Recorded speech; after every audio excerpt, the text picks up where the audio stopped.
ले लो।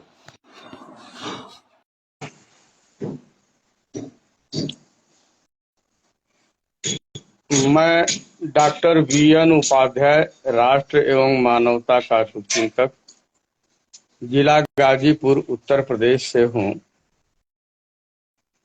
मेरा मानना है कि देश की ये जो वर्तमान स्थिति है, इसका मात्र कारण है गुणवत्ता का इग्नोरेंस, जाति की वैधता। दूसरे शब्दों में मैं अक्सर ये कहता रहता हूँ कि जातिवादी नीति का समर्थन देशद्रोह है एवं समर्थक देशद्रोह। क्योंकि जातिवादी नीति का समर्थन का सीधा सीधा मतलब यही हुआ कि देश को टुकड़े में जातियों के आधार पर बांटने का समर्थन, यानी देशद्रोह, जो हमारे देश की राजनीति बनी हुई। इधर 2-4 दिनों से सौभाग्य की बात है, मेरे बीच में मेरे निजी आवास ग्राम सोनाड़ी, पोस्ट मछटी, जिला गाजीपुर, उत्तर प्रदेश पर माननीय रविंदर जठेरी जी 21 तारीख से यहाँ आए हुए हैं। हम इनके सानिध्य में, इनके साथ जब से आए हैं तब से जातिवादी नीति विरोधी जन जागरण अभियान में लगे हुए हैं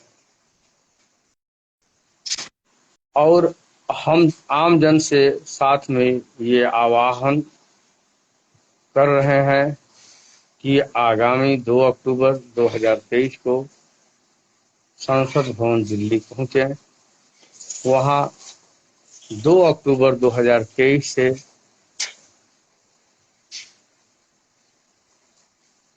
जातिवादी नीति विरोधी अभियान की सफलता के बाद अनिश्चितकालीन सत्याग्रह धरना कार्यक्रम चलेगा, जिसमें आपकी सहभागिता अति अनिवार्य है।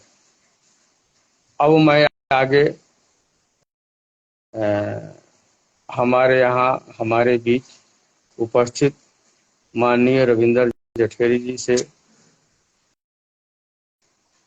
2 शब्द सुनना चाहूँगा और मैं चाहूँगा कि हमारे लाइफ टाइम से जुड़े हुए समस्त फेसबुक फ्रेंड हमारा जो है, इनके शब्दों को ध्यान से सुने।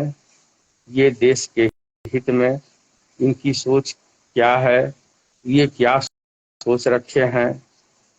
तो अब मैं अगला शब्द जो है रविंदर जठेरी जी से सुनना चाहूँगा। जी महात्मा जी बोलिए आप। जय भारत, विजय भारत। डॉक्टर साहब और तमाम साथियों को बैठिए। जी डॉक्टर साहब, मेरा ये आपसे एक क्वेश्चन है कि वर्तमान स्थिति जैसा कि कानून व्यक्ति पार्टी के हिसाब से चल रहा है जी, अब यहाँ तक देश की स्थिति आ चुकी है, इसका कारण क्या है? देखिए डॉक्टर साहब, सबसे पहले तो मैं आप जो है डॉक्टर होते हुए और जो जातिवादी नीति है और जातिवादी नीतियों में सबसे क्लियर है, स्पष्ट है, आरक्षण की जो मौजूदा व्यवस्था है, हम समझते हैं आप इस सब के खिलाफ है कर रहे हैं। और ये जो तमाम समस्याएं जो आपने कहा कि आज का जो कानून है देश का, वो व्यक्ति देख करके, उसकी हैसियत देख करके कार्य कर रहा है, ये बिल्कुल है। और इन सब की जो मूल जड़ एक शब्द मैं आपसे और कहना चाहूंगा, मेरी समझ के हिसाब से कानून का मतलब ही होता है कि सबके लिए बराबर, लेकिन यहाँ ऐसा कुछ है ही नहीं। यहाँ सब व्यक्ति पर निर्भर कर रहा है। बिल्कुल है, ऐसा ही है जैसे आप कह रहे हैं, लेकिन इस सब का मूल जो है, ये जो आप कह रहे हैं जातिवादी व्यवस्था, जातिवादी नीतियां जो लेकर के जो आ रहे हैं, उनसे हम क्या अपेक्षा करेंगे? वो कोई जनहित या देश हित नहीं कर सकते। और उसी का परिणाम है कि कानून, देश का कानून सबके लिए बराबर ना होकर के वो व्यक्ति और व्यक्ति की हैसियत देख करके काम कर रहा है देश में। तो इसका जो मूल कारण है, आप जो जातिवादी नीतियां कह रहे हैं, इनको बढ़ावा देने वाली सरकार या इसके राजनेता या व्यवस्था, ये इसकी जिम्मेदार है। आरक्षण की जो व्यवस्था को, पहले SC/ST था, फिर OBC दिया गया, पिछले वर्षों EWS के नाम से आरक्षण की व्यवस्था बनाई गई है। तो इससे देश हित और जनहित नहीं होने वाला। केवल राजनेता अपने निज स्वार्थ में तुष्टीकरण की नीति के तहत, वोट कूट डालो राज करो की नीति के तहत इसको बरकरार रखे हुए हैं, और उसी का परिणाम आज देश में तमाम समस्याएं हैं। जी। अच्छा, इसमें जो है साथ साथ में चलिए जातिवादी नीति है। जातिवादी नीति मतलब गुणवत्ता का इग्नोरेंस है। इसके साथ साथ में एक चीज आप गुणवत्ता से जब अध्ययन करेंगे तो आपको दिखाई देगा कि प्रतिभाओं का दमन हो रहा है। तो हमारे देश से जो प्रतिभाओं का दमन हो रहा है, इस के संदर्भ में क्या कहेंगे आप? इसका रिजल्ट क्या उम्मीद है? बिल्कुल नेगेटिव रिजल्ट है उसका। अब रसातल में है देश भी, देश की जनता भी रसातल में है। सब लोग तनाव की जिंदगी जी रहे हैं, किसी को कोई रास्ता दिखाई नहीं दे रहा। ये जो आप कहते हैं जो कि भाई कुर्सी पर बैठने वाले की योग्यता, उसकी जो है समुचित योग्यता पर उसका समुचित उपयोग, कुर्सी का योग्यता पर निर्भर करता। योग्य व्यक्तियों को आरक्षण से कहाँ योग्य होगा? जो व्यवस्था इनकी नीतियां हैं, उससे योग्य व्यक्ति तो बैठ नहीं पा रहा, वो तो जो है फ्रस्ट्रेशन में घूम रहा है इधर उधर। जो जातिवादी नीति का समर्थन कर रहा है, गुणवत्ता नामक शब्द को सुनना नहीं चाह रहा है, उसके उस व्यक्ति के संदर्भ में आप क्या कहना चाहेंगे, चाहे व्यक्ति हो या नेता? जो है देशद्रोही है, जनद्रोही है, आप लोग कहते हैं, वो बिल्कुल सत्य है। जी जी।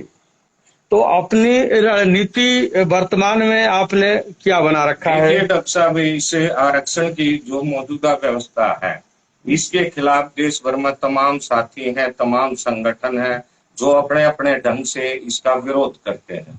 जी। जैसे आप लोग जो है जातिवादी नीतियां कहते हैं, हम स्पष्ट तौर पर आरक्षण की नीतियां, चाहे वो SC/ST OBC EWS के नाम से थी, अभी भी मेरे में जो मैसेज आया हमारे सम्मानित साथी का हिमाचल से, उत्तराखंड से, कि भाई आप श्रवण आयोग की मांग करो। श्रवण आयोग की मांग हम बिल्कुल नहीं कर सकते, और ना ये देश हित में जनहित में। हम SC/ST आयोग को खत्म करने के लिए प्रयासरत हैं।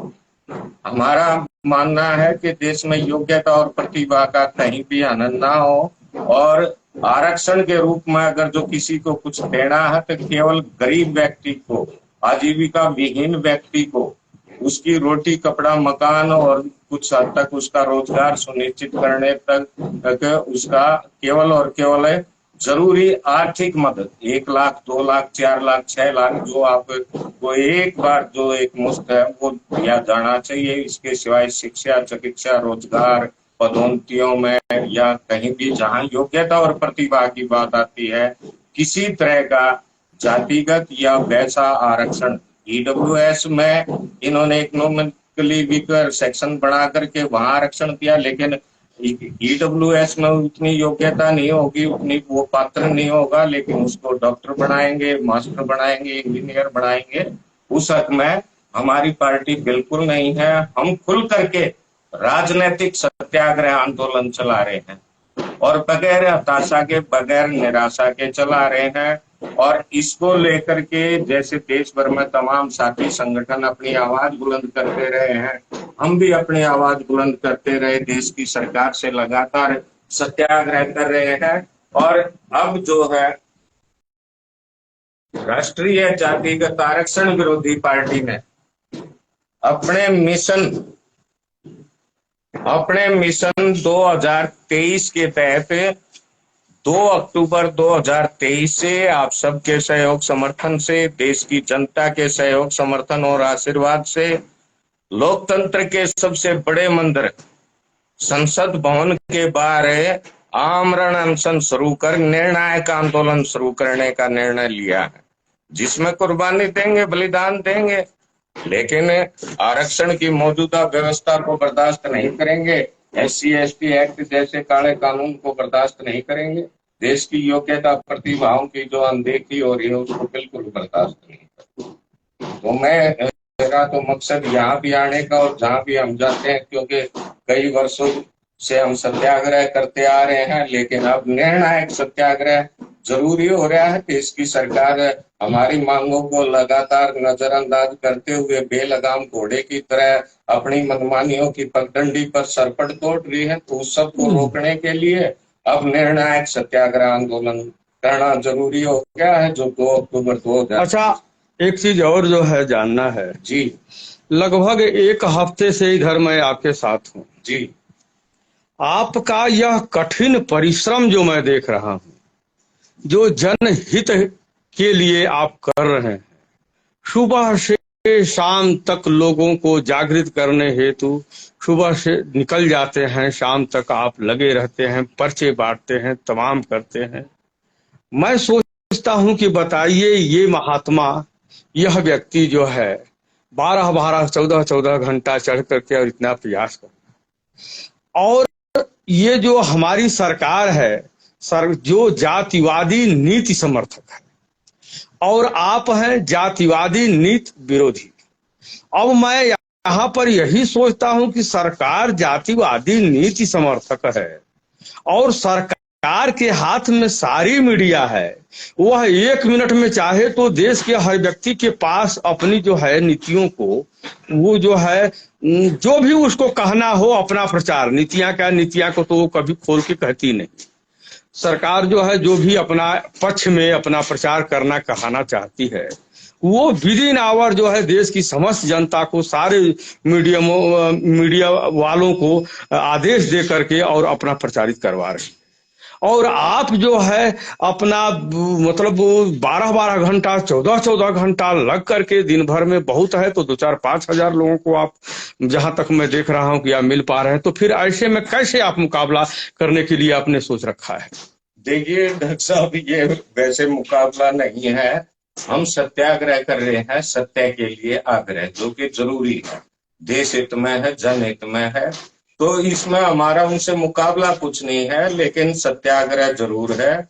और सत्याग्रह हम मानते हैं कि अगर जो सत्याग्रह करने वाला सत्याग्रह की ताकत को, असर को, विधि को और इसको जानता, तो एक सत्याग्रही भी, हमारा मतलब इस पर सरकार पर कोई जोर जबरदस्ती करना नहीं है, बल्कि सरकार और सरकार में बैठे लोगों का, देश की जनता का हृदय परिवर्तन करके वो खुद माने कि वास्तव में इनकी बातें, इनकी मांगे वो जनहित में है, देश हित में है, वो करनी चाहिए और वो करें।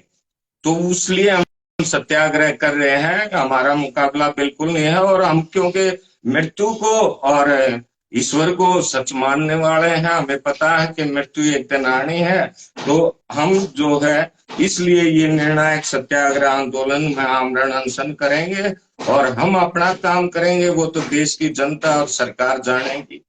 बाकी जो है हमारी उनसे कोई, यानी आपका कहना यह है कि आप अपने मेहनत के बल पर, अपने परिश्रम के बल पर, अपने त्याग उनका जी अपना त्याग के बल पर के सहयोग जी आप सबके। डॉक्टर साहब, आप डॉक्टर MBBS डॉक्टर होते हुए, आप रेडियोलॉजिस्ट होते हुए जब इस नीति का विरोध करते हैं, आप अगर जो चाहते तो अब तक आपके पास देश की कई राजधानियों में बड़े बड़े बंगले भी होते, वो भी होते, लेकिन आपने सब सुख छोड़ करके देश हित में इसको आवाज बुलंद कर रहे हैं। तो ऐसा देख करके तो हमारा उत्साह जो है दूना बढ़ता है और इसीलिए हम जो है कुर्बानी और बलिदान तक देने को तैयार रहते हैं कि भाई हम और जैसे आप हमारा उत्साह बढ़ाते हैं, इस तरह देश में जो है अनेक बुद्धिजीवी हैं, चाहे वो जज लेवल के हों, चाहे वो हाई कोर्ट के, सुप्रीम कोर्ट के वकील हों, या दूसरे आईपीएस हो, आईएएस हो, संत महात्मा हो, अनेक तरह के वो हौसला अफजाई करते हैं। और इसीलिए हम जो बिल्कुल उत्साहित हैं अपने इसमें। जी जी। यानी आपका यह जो अभियान है, इस अभियान से सरकार का जो हृदय परिवर्तन वाली बात देखिए, कह रहे हैं। हमारा जो सत्याग्रह है ये देश हित में, जनहित में है। हम जो है जिसके खिलाफ सत्याग्रह कर रहे हैं या जिसको लेकर के उस सरकार को भी फायदा होने वाला है हमारी बातों को मान करके। देश में बैठे राजनेता, ये राजनेता जो है इनको भी फायदा होने वाला है, तो इसका सबको फायदा। तो इन नेताओं को क्या फायदा होगा आपकी बात को मान करके? वो तनाव से निकलेंगे। आप जाकर के पूछिए, पीछे आपने नितिन गडकरी जी का नहीं एक बार मैसेज सुना? मतलब यहाँ जो है हर व्यक्ति परेशान है, वो ये चाहता है, वो ये चाहता है। कोई मुख्यमंत्री बन गया तो वो सोचता मैं केंद्र में मंत्री बनूं, कोई केंद्र में मंत्री बना तो मैं प्रधान। एक संतुष्टि होगी, इनको भी एक व्यवस्था ठीक होगी। आज जो कुछ है व्यवस्था, यानी गडकरी जी जातिवादी नीति विरोधी हो चुके हैं, ऐसा मैंने नहीं कहा, लेकिन वो ये इस तरह की व्यवस्था में उनको फर्क पड़ेगा। आप जा करके पूछ सकते हैं। आप किसी भी एमएलए, एमपी या अधिकारी या जज के पास भी जाएंगे तो हो सकता है वो 10-15 मिनट में एक बार पसीना पोंछते हुए ये कहे कि भाई क्या करें, हम भी लाचार हैं। जी जी जी। तो इसका कारण क्या है? जी। इसका